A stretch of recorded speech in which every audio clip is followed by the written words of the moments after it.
Hi, in this video I will talk about Feast Surah, the verse 3.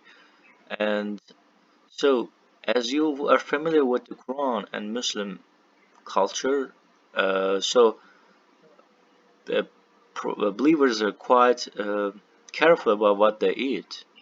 But I'm not sure that we know we adapted to the modern world. So we should also know what we eat right now, and we should try to eat the best food, the healthiest food, and scientifically proven one. Because we care life very seriously, because we have to live longer life so that we can help more people, and we can increase our chances of going to heaven. And living is a serious thing. Our body is um, our body is very important, and if we don't feel healthy, we cannot help others. So let's read the verse 3. Keeping this in mind, prohibited for you are animals that die of themselves, blood, the meat of pigs. So first of all, so animals that die of themselves mean that maybe so you found animal that die of themselves. If they die of themselves, there's a chance that they have disease, so they're not in best health. Another thing is that you just found an animal dead and you want to eat it. So it can, and you don't know about the safety of the food. You don't know if it's healthy. You don't know it's in good health. You don't know if there are some parasites, bacteria inside. You're not sure about the quality of the meat. So, and then so it's not that you planned to eat it. So it's one of the possible reasons why it was forbidden, prohibited for people, for believers. And you can ask, okay, so why this it really matters? So for example, there are some parasites, interestingly, like a toxoplasma, and in all animals, like in also for beef, in beef also, not only in the pig meat.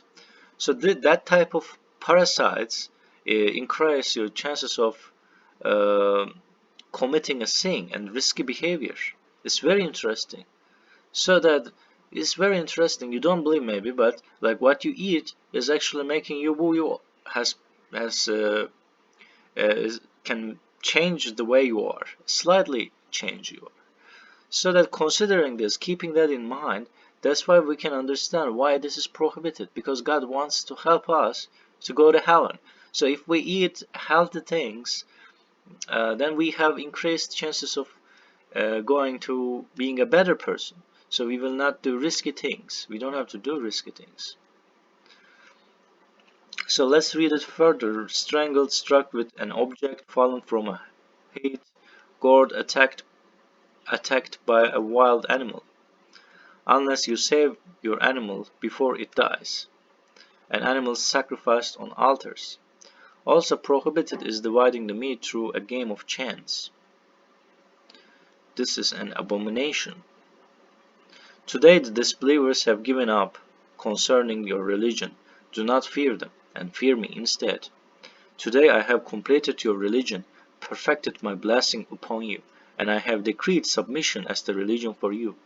If one is forced by famine without being deliberately sinful, then God is forgiver, merciful.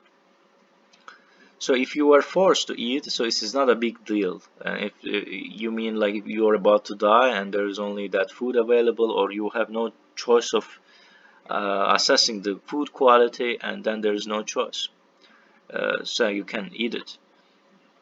And this is another thing, is another aspect, is that maybe I have mentioned in the previous videos, is that it is because we shouldn't eat those animals because they didn't say God's name, and killing an animal is actually like a sort of a, in our subconsciously we feel guilty about it.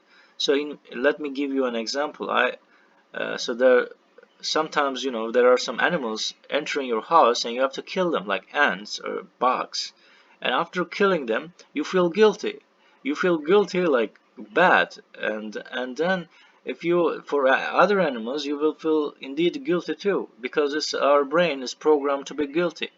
But if we remind God that God is the creator of this food, and we are killing it because God allows it, and then it reduces our guiltiness. So I think it might be one of the uh, reasons, and God knows better. So that's why God wants us to be very careful about food consumption, and we should also avoid unhealthy foods. And now, so the Quran doesn't mention additives or something clearly. We see that, but doctors tell that there is a food that is not good for your health or not good for your children. I cannot say that. I cannot clearly say that this is like a prohibited. However, if we are drinking it and if it deteriorates our health, then indeed you will commit a sin. So you will make a less good deed. So you don't have to be a genius to see this. So repeating again, I have no power to make something sinful. However, uh, if we you just be act like a blind and not knowing, and it's just, I don't think it's good. And doctors are saying clearly that additives are not good, and some additives can cause like a attention deficit hyperactivity disorder, especially in children. Then we should avoid those food, and we should be careful what we eat. Muslims should be careful what we eat. We shouldn't drug ourselves with those additives, with excessive sugar or something like that. We should stay healthy life. So that's all I want to mention. Thanks for watching this video. This is my interpretation of the verse, and God knows better, and hope to see you in the next video.